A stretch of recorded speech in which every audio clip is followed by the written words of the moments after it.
Good morning guys! Maaga tayong nagising today dahil rarampa na naman tayo. Punta tayo ng Heidelberg.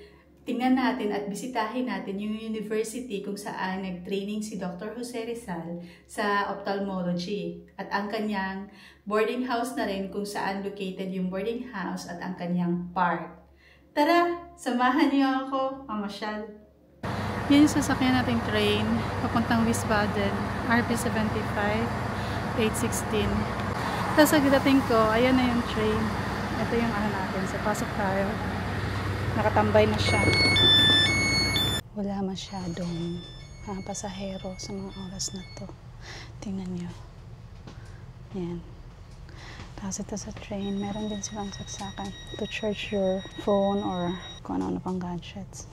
So, wala rin akong katabi. So, ayon sa app, sasakyan natin yung RB75. So, nakita nyo naman yung train na nakalagay dun sa is RB75 direction Wiesbaden. Pero bababa tayo ng Darmstadt. Tapos lilipat tayo sa platform 10. Sakay tayo ng Darmstadt, papunta na ng Heidelberg. 17 stops siya. So, total na time natin sa biyahe natin ay mga more than mga 2 hours din mahigit.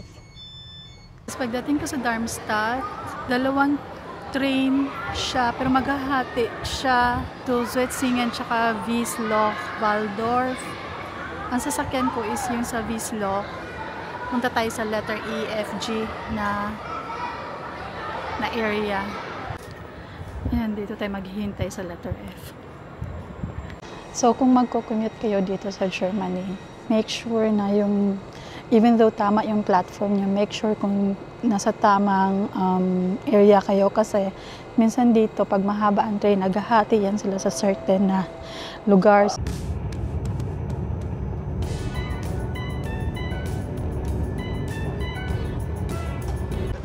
Dumating na tayo sa Heidelberg. So, ang next gagawin natin is sasakay tayo ng bus papunta dun sa may park ni Jose Rizal sa Wilhelmsfeld. Tara! Sundan nyo lang yung mga signs or directions. So, ang sasakyan natin is bus. Tapos paglabas nyo ng station, makikita nyo to. Oh. Yan. So, your information sa sasakyan. Tapos dito yung map. So, dito tayo sasakay yung area na bus. Nandito tayo currently. So, Stage C, tapos bus 34. Yan.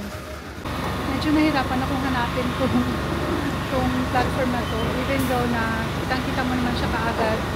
Kasi hinanap ko yung platform na C. Yung pala by letter dito sa na to. Akala ko magkahiwalay sila ng platform ng mga tram. Sabay din pala. Kasama ng bus. Combine. Sabi naman medyo nahirapan ako. Pero madali na. Akala ko kasi magkaiba yung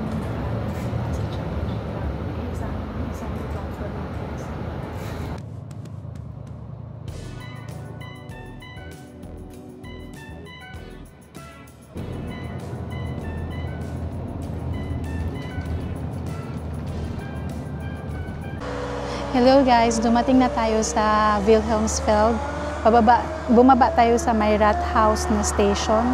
Ito siya, pakita ko sa inyo. Kung kayo gustong pumunta dito, dyan kayo bababa. Tapos, lalakarin na lang natin. Tapos before tayo pupunta, kasi doon na direction mapuntang park, before tayo pupunta doon, may papakita pa ako sa inyong sign. Tingnan nyo to.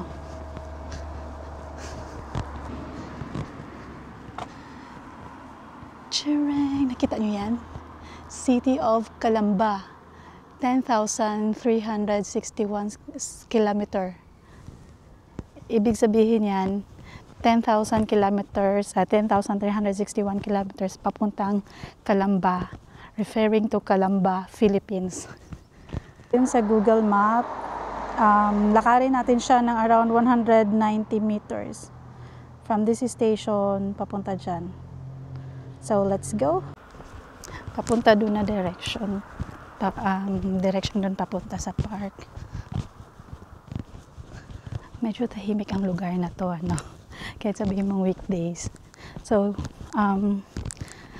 ito yung Wilhelmsfeld na pinatayuan ng park or statue si Jose Rizal.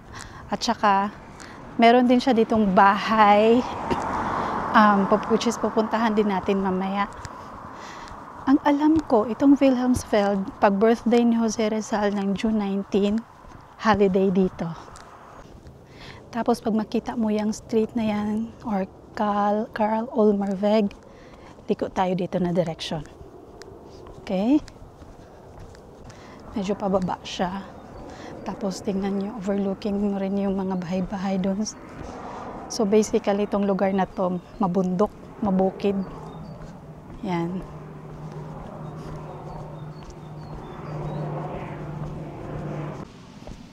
Natatanaw ko na guys, malapit na.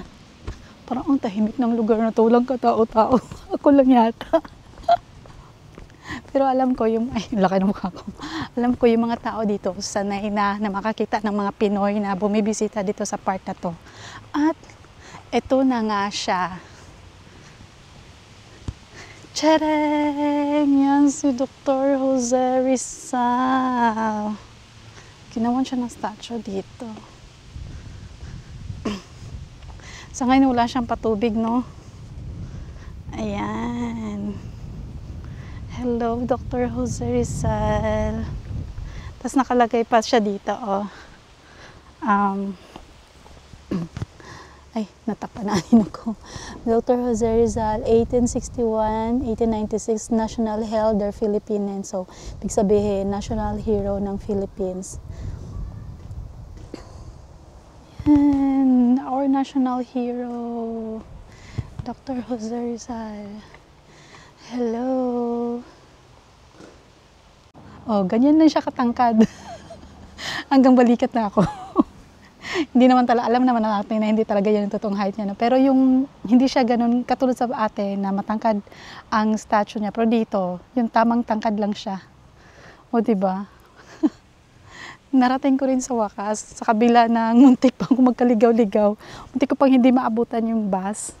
Kasi medyo tricky yung area niya. Even though, pag kabisado mo naman na talaga, madali lang naman talaga siya dapat tuntunin. Pero ako lang yung nalito.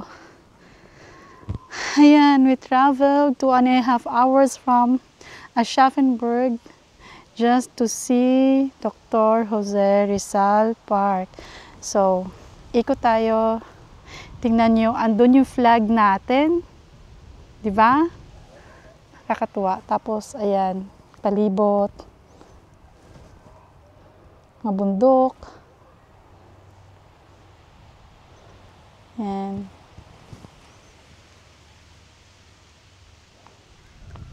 Lapitan natin kung ano yung sa flag na yun natin. Oh, nakakatuwa. Nakakita ako ng flag natin dito sa Germany.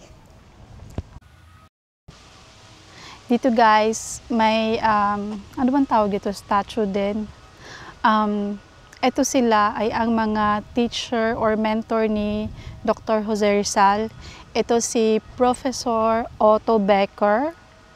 At ito naman ay si Professor Rudolf Virchow. Yan, nakalagay dito. Akademische Lehrer, Academic Mentors of Rizal. And nakalagay pa dito, this is but the beginning, not the end. What we now need is courage and firm concord. At ito naman sa other side ay ang mga friends ni Jose Rizal. Ito ay si Pastor Karl Ulmer at ito naman si Ferdinand Blumentritt. Itong park daw na to ay, or yung statue ni Jose Rizal ay created ni Anastasio Caido in Manila. So, Filipino pala ang gumawa ng sculpture na yan. And this has been inaugurated in this park last 1978. Tapos, di ba makita nyo doon, kaso nga lang ngayon, wala siyang tubig. So, statue ni Jose Rizal, may fountain. Kaya pala nilagyan din ng mark ay ng fountain dyan kasi it symbolizes the 7,000 island in the Philippines. Yan lang. Tapos yung next naman nating pupuntahan ay yung bahay ni Jose Rizal dito sa Wilhelmsfeld. Tara! So, ayan yung bus station. Bumalik lang tayo sa dinaanan natin kanina. Dire-diretso lang tayo dun sa street kanina, no? Nang binabaan natin ng bus. Pero kakanan tayo dito sa Kirchstrasse. Yan. Kakanan tayo dito. Para matunto natin yung bahay ni Dr. Jose Rizal. Yan. Maganda rin ang tanawin habang naglalakad ka. Mga bahay-bahay dun. Tsaka pababa yung dadaanan natin. Yan, dito mabundok ang area dito, no? Buti na lang, guys. Dito sa side na to mapuno. Malilim. Hindi ganun ka, ano. Kasi ngayong araw na to, mainit ang weather. I mean, malamig yung hangin. Pero, tirik na tirik yung araw. So, good luck sa ating glutathione. Pero hindi naman ako nagugluta, no. Charing ko lang yun. Pero, dumarami na yung freckles ko. May nakikita ko, guys. Simbahan. Simbahan na naman. Hindi ako sure kung papasukin natin kasi kailangan kong habulin yung bus pabalik. And, bagting siya ng isa. 12:15. Guys, ayan na yung bahay ni Dr. Jose Rizal nung nandito siya sa Wilhelmsfeld. Kaya lang may nakaharang, ano. Pero lapitan pa rin natin. Pakita ko sa inyo yung sign. Yan, kayo nakita niyo yan? Jose Rizal Strasse. Lapitan natin na. Kasi ngayon, private na to siya. Ayan siya, oh. Look at that.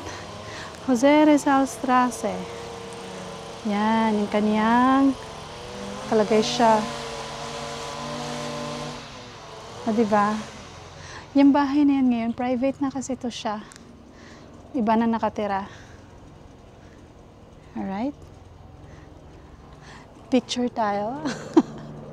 Hello, Dr. Jose Rizal. Ayun yung house niya. Yan. Ito lang yung makikita natin dito, no? Meron lang siyang, ano ba tawag dito? Plaque? Nakalagay dito, na dito nakatira si Dr. Jose Rizal. So, another fact about this house na tinirhan ni Dr. Jose Rizal, si Dr. Jose Rizal daw ay nakatira dyan sa may second floor ng bahay na yan at dyan din daw niya sinulat yung kanyang huling chapters ng Noli Me Tangere. Noli Me Tangere. Ang hirap i-pronounce. So, yan yung church na malapit nito sa bahay ni Jose Rizal. This is a Protestant church. And yung dito, yan lang, ayan yung bahay ni Dr. Jose Rizal. So, few meters away lang dito sa may church. Balik na tayo, guys. So, enough sa visit ng Wilhelmsfeld. Balik na tayo sa may mismong Heidelberg City. Puntahan naman natin yung university or school na kung saan nag-training si Dr. Jose Rizal ng ophthalmology. Hello guys, before natin pupuntahan yung university kung saan nag-aral si Jose Rizal or nag-training si Jose Rizal ng ophthalmology, nadaanan ko kasi itong Alte Brücke or Old Bridge, so bumaba na rin ako sa bus. Pakita ko sa inyo. Ayan siya, guys.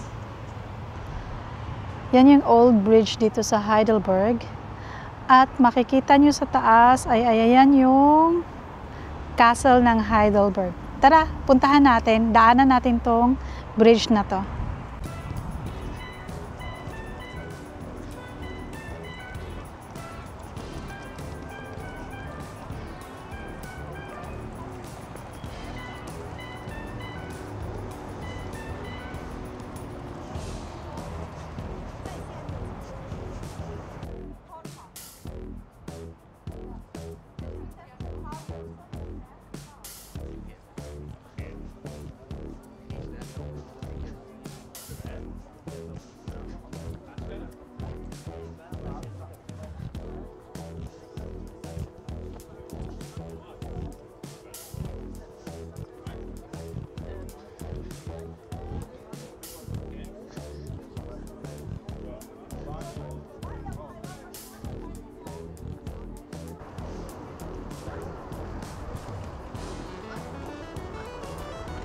Parang gusto ko umakyat doon sa may castle. Pero hindi na tayo papasok sa castle. Doon na lang muna tayo sa may garden nila. Para tanaw din natin yung overlooking dito sa baba, no? Maski weekdays, ang dami pa rin taong pumupunta dito. Talaga binibisita to siya ng mga turista. At isa tayo doon.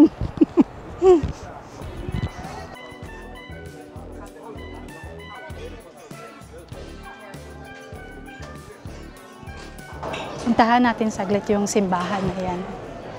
Dito sa magilid, ang dami din mga kainan. So, hindi rin kayo magugutom dito pag bibisita sa lugar na to. Marami kang choices na makainan. Pero pasukin natin tong church na to. Hindi ko pa to napasok dati eh. Pero let's see kung saan tayo pwedeng lumusok.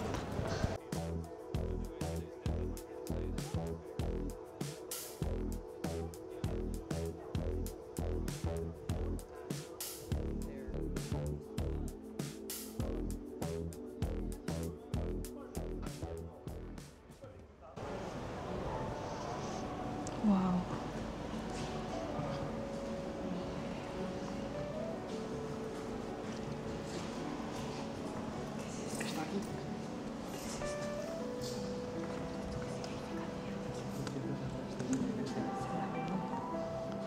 Ang laki niya.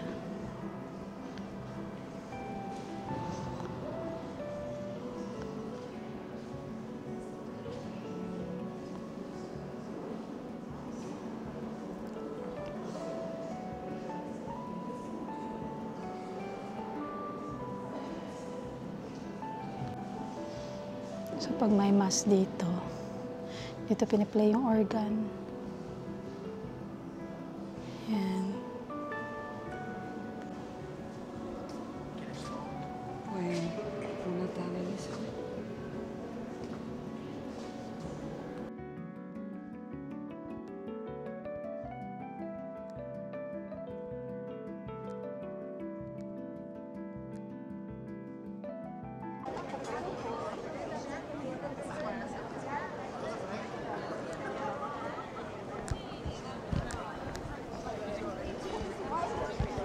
Tuloy natin. Ayun yung church sa likod ko. Yan. Tuloy natin yung paglalakad papunta sa castle. 500 meters daw. Pero alam ko paakyat siya, paahon. So, I'm sure it will take time. Lavarn lang, mga laagan. Natatanaw ko na yung castle, oh. Ayun. Kita niyo ba? Yan. Diyan tayo. Akitin natin. Liko daw tayo dito sa right.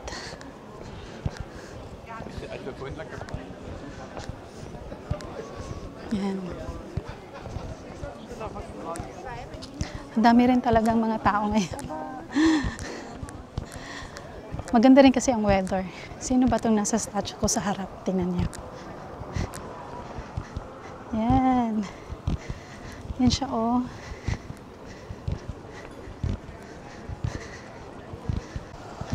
Ayan na ang start ng descend. Ascend. Papalavar na naman tayo mga hingali ni Tish. Pero saglit lang tayo. Ano lang tayo, ikot lang tayo sa castle. Pero hindi tayo papasok. At pupunta tayo sa garden nila. Hindi rin ako masyado magtatagal kasi hahabulin ko yung train pa uwi. Para hindi ako abutin ng sobrang dilim sa labas. Puro ahon. Ahon lang ng ahon. Yan. Parang sa baba pa lang hinihingal na ako. Hinihingal na ako. At, teka. Ay, Diyos ko. Dito, guys. Papunta sa Castle Garden. Walang bayad. Pero pag papasok ka sa castle, may bayad. Ano, ilan kaya ang elevation nito? Feeling ko nasa 35 or 40 degrees angle. 500 meters pero or 300 meters na from doon sa may nakapaskil na free of charge yung Castle Garden. Pero hindi ko alam kung mabilis ay makakarating. Kasi grabe oh. Ang tarik niya.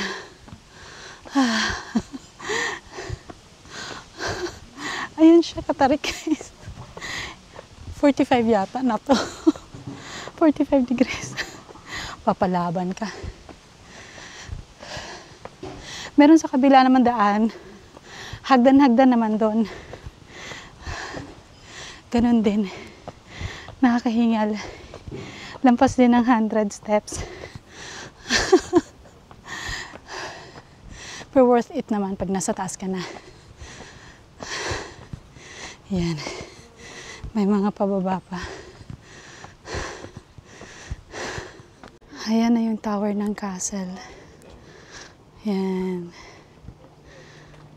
Hiningal ako.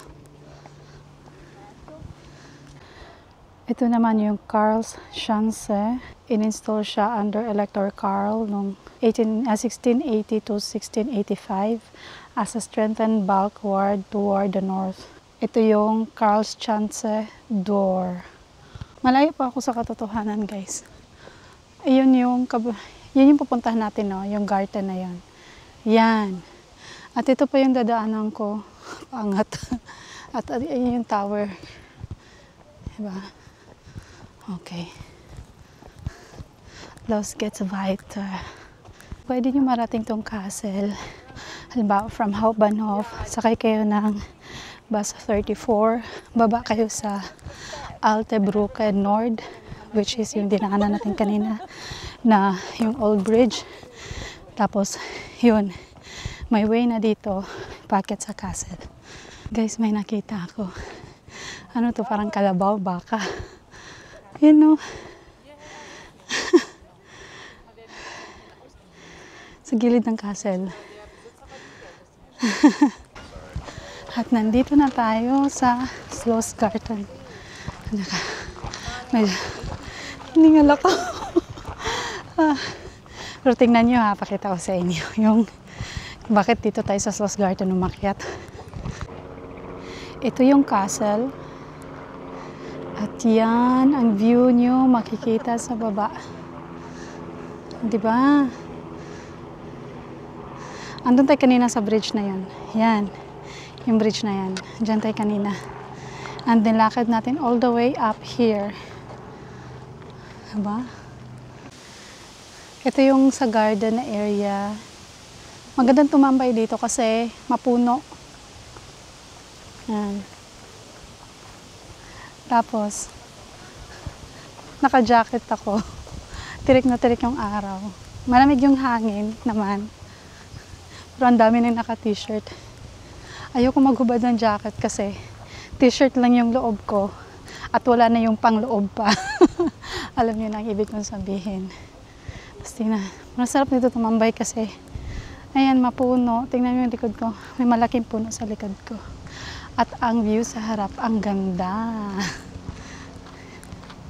Yan. Taan natin. Oh. Yan. Hanapin pa natin dyan kung saan university si Jose Rizal. Yan, ito yung castle. Yan lang naman makikita nyo sa castle. Pag sa loob ka, mga ruins lang din. Yan, pag kayo bumisita dito, pasukin nyo yung loob ng castle. May mga ano din, may mga kikita din naman, katulad dito na side na, yung overlooking dun sa side na yon. Tapos, hindi ko alam kung magkano na ang entrance. Hindi ko maalala kung magkano binayaran ko doon. Nakadalawang pasok na ako dyan. So, hindi na ako papasok muna ngayon. Pwede rin pala kayong mag-ano dito. Ayan o, may mag-boating. Kita niyo yung maliit doon, malapit sa bridge. Medyo natatakpan na siya ng bridge. Mga turista din, yung balikan lang yung boat na yan. Boat tour.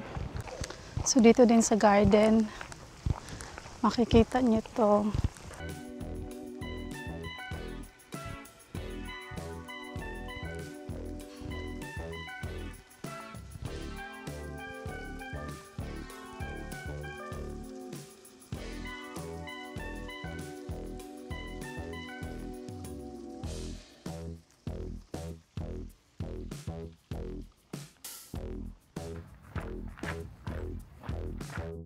Ganda. Kahit mainit, medyo okay lang din maglakad-lakad dito kasi mapuno.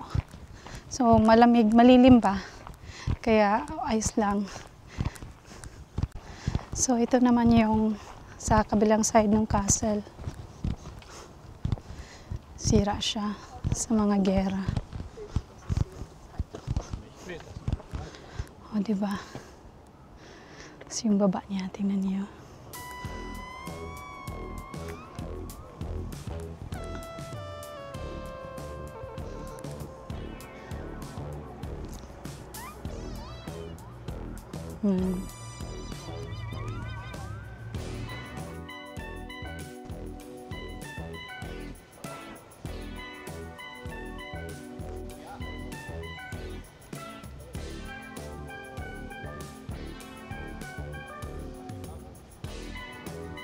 Tapos dyan kayo bibili ng ticket pag gusto niyo mag-tour sa loob.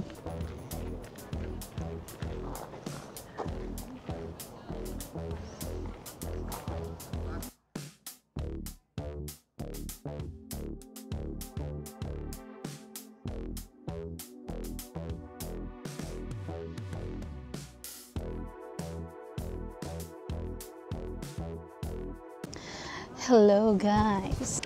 Andito ako ngayon sa may boarding house ni Jose Rizal.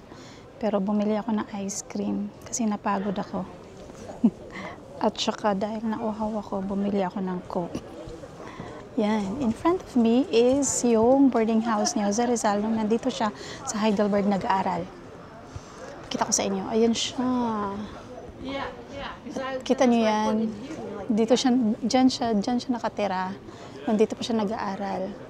Tapos yun, may nakasulat siya na Dr. Jose Rizal, Philippine National Health. So, sinasabi pa rin niya na National Hero of the Philippines. Tapos, in this Gebäude,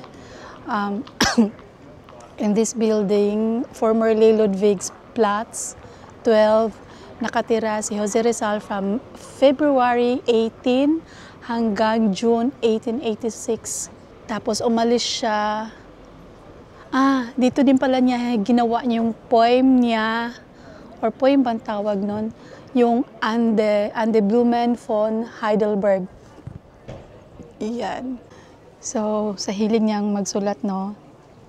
Diba dun sa may bahay, dun niya sa Wilhelmsfeld, nagawa niya yung mga last chapters sa Noli Me Tangere. Tapos dito sa boarding house niya sa Heidelberg is yung poem niya. Yan, yun yung likod ko. Harap ng boarding house ni Dr. Jose Rizal ay itong museum, University Museum ng Heidelberg. Diba? Tapos ito yung kaniyang boarding house dati.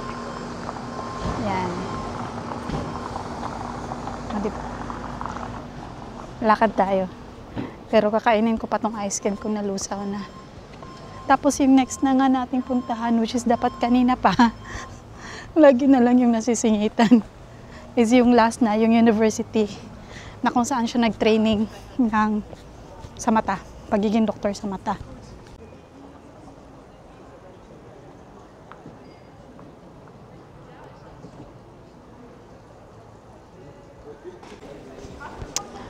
Ito yung street na yung mga building naghahalong modern and new.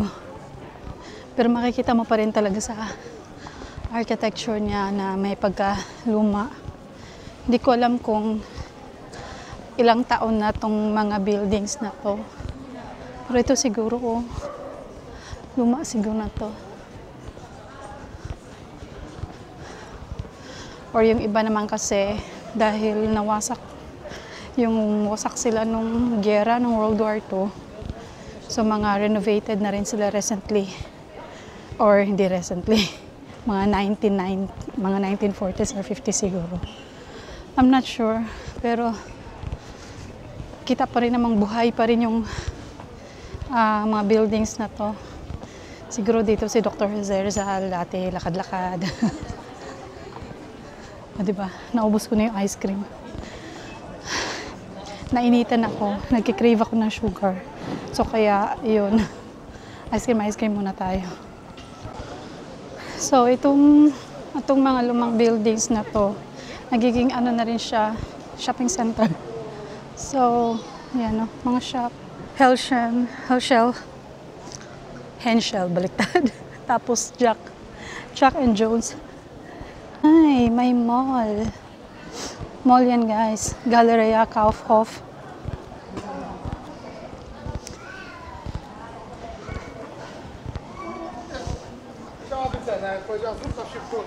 Daming tao dito. Dagsaan talaga siya ng mga turista.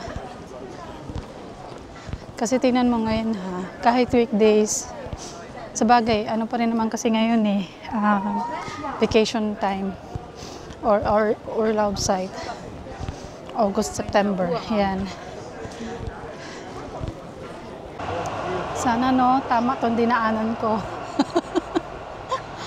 Nilakad ko lang kasi. Kasi kung sasakay ako, halos ganun din naman ang minutes na aabutin ko. So, might as well, lakarin na lang. Pang-burn ng ice cream at saka ng soft drinks na ininom at kinain ko. Ito na yung building na to eh. Ayan o. Bergheimer Strasse. Pero, parang may construction siya. So ngayon, hindi ko tuloy makita saan nakalagay yung kay Jose Rizal na yung, alam mo yun, yung parang, yung nakapaskel na sasabing dito si Jose Rizal na nag-aral or nag-training. Try nating hanapin. Baka kasi natakpan dun eh. Guys, nakita ko. Ayan siya oh. Chure! Ayun siya. Yung kay Dr. Jose Rizal na ano. O diba? Ayun yung nakasulat pa rin niya is yung si Dr. Jose Rizal, 1861 to 1896. Namatay siya 1896, diba? Is a Philippine national hero.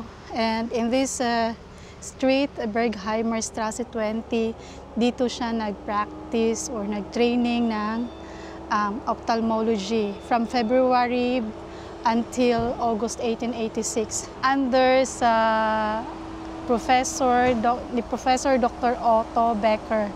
Si Dr. Becker is siya yung director ng University ng Ophthalmology. O, diba? Picture ulit tayo. Ay, video pala. Ayan yung Bergheimer Strasse. Mga ano damo. Tapos ito lang yung makikita yung ano niya.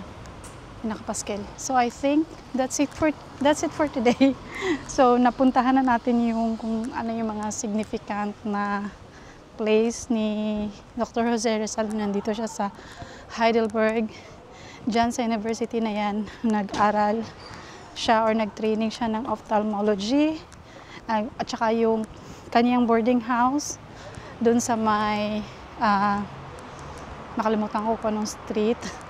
Tapos napuntahan din natin yung sa kanyang bahay dun sa may Wilhelmsfeld. At saka yung kanyang park na ginawan siya ng park dito sa Wilhelmsfeld. So, ayun. Uwi na tayo. Balik na tayo sa Aschaffenburg. So, nandito na tayo sa tram. Sumakay ako ng tram. Yan siya.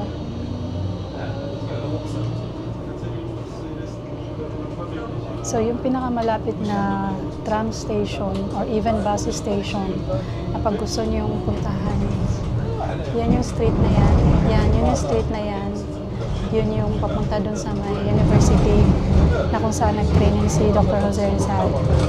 So, kung gusto niyong hindi kayo maglakad or gusto from Hauptbahnhof or main train station, ang sasakyan niyo lang yung Bismarckplatz. Malapit lang siya. So, 4 stops yata. Ilan ba? 1, 2, 3, 4, 5. Mga ganun. So, marami kang options na mapagpilian na masakyan. So, I think, para sa akin, kung sa Heidelberg na kayo gagala, gusto niyo from Hauptbahnhof, I recommend na dumiretso kayo dun sa may university, mas malapit siya. Tapos, dun sa may boarding house, and then dun sa may castle. Yun yung baybayin niyo. So, ang next station is to nandito na tayo bababa sa Heidelberg Hauptbahnhof.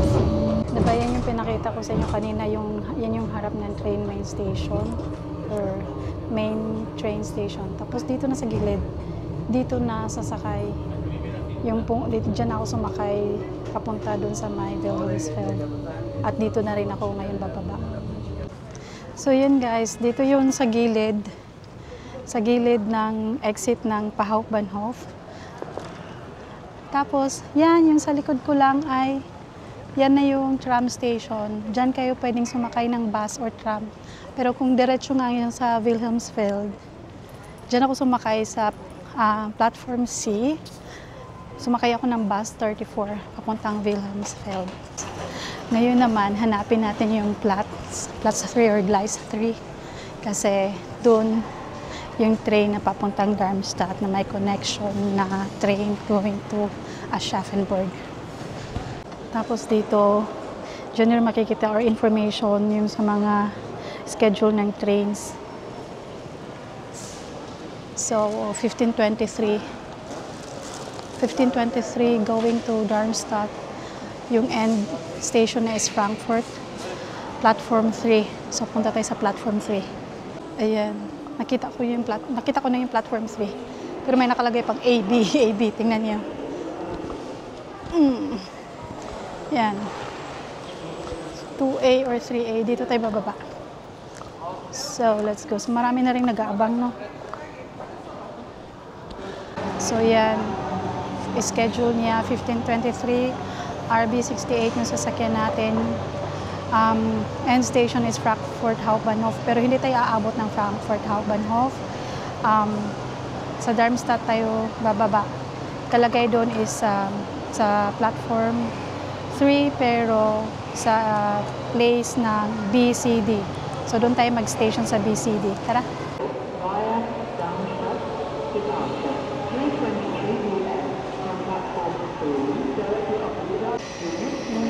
Parating na yung train natin. Here we go.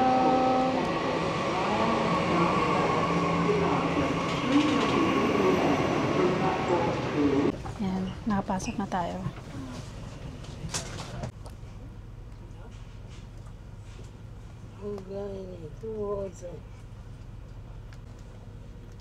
Yan, so medyo delayed yung train namin ngayon ng 5 minutes. So hindi kami nakaalis agad sa Heidelberg.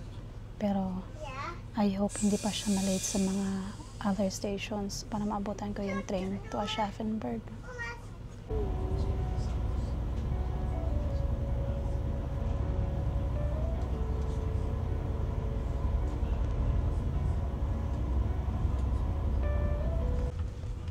Nag-announce yung driver ng train. Late na siya ng 9 minutes. Pero sana hindi pa ulit malate. At least kaya pa natin abutin yung next na train. As usual, lagi talaga na-relate yung Deutsche Bahn. So, yung payo ko sa inyo, kung maggagala kayo dito sa Germany, tapos magko-commute kayo, lagi niyong bigyan ng malaking allowance yung connecting train niyo. Kasi, katulad niyan, laging may delay. So, kung hindi nyo maaabutan yung next na train, maghihintay na naman kayo. It's either 1 hour or 2 hours. So, sayang yung oras, di ba? Yan. Madalas nyo na makikita dito pag sumakay ng train. It's either solar panels o di kaya yung mga kadumuhan. Nächster Halt, Heddesheim, Hirschberg. Ausstieg in... Kanina pa kami nakatigil sa isang station. Diyos ko po. Mukhang hindi ko yata abutin yung next train. Lagi na lang ganito. Kung hindi late, may nasiraan. Kanina namang umaga, meron daw aso doon sa may train track. So, yun. Pero saglit lang naman kasi parang tumawid lang yata yung aso. Ngayon, hindi ko alam anong sira doon sa unahan. Kanina pa kami nakatigil. So, actually, yung allowance ng connecting train ko is around 30 minutes. Pero, mukhang, ewan ko, kung aabutin ko siya. Sana. Otherwise, maghintay ako ng 1 hour na naman doon sa Darmstadt station. Papuntang Schaffenburg. Ito talagang problema dito. Hindi na naayos-ayos tong issue na to. Ayan guys, nakarating tayo sa Darmstadt. Nabutan natin yung next na station. 6:59. Ngayon ay 4:59 yung trip niya. Ngayon ay 4:50. So ito na siya. Yan. Ay, salamat. At ating naabutan.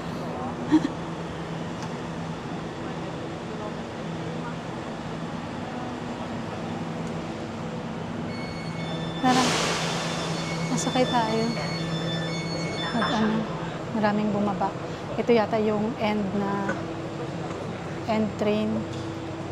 Tapos, magpanibagong route siya going to Aschaffenburg. Ayan. Ay, ayan, Aschaffenburg na. Kinabahan ako bigla. Tara, pasok tayo. Buti malamig. Saan tayo pwesto? Dito na lang. Diba? Ay, pang ano pa ito, pang buntis. At pang matanda. Dito na lang. Ayoko dun sa kabila. Baliktad. Ayan, dito. Nakapwesto. Yung allowance ko na from Heidelberg to Darmstadt to Aschaffenburg, yung allowance ko noon is 31 minutes. Pero sabi ko nga, may mga delays siya. Minsan tumigil siya doon sa isang, hindi ko maalala kung anong station na yun. So, buti ngayon, inabutan pa rin natin yung train. 10 minutes before aalis. Medyo nakahinga ako ng maluwag. Kasi nga, pag naiwan ka, maghihintay ka na naman other 1 hour or minsan 2 hours. So, gagabihin na ako pag uwi. Ganyan talaga. So, yan yung trip plan nung train na sinakyan ko. So, instead na 4:28 ang dating niya, dumating kami 4:48. So, 11 minutes na lang. Buti nabutan ko itong 4:59 na pang Aschaffenburg. So, darating din na Aschaffenburg ng 5:42. Yehey! Alis na kami.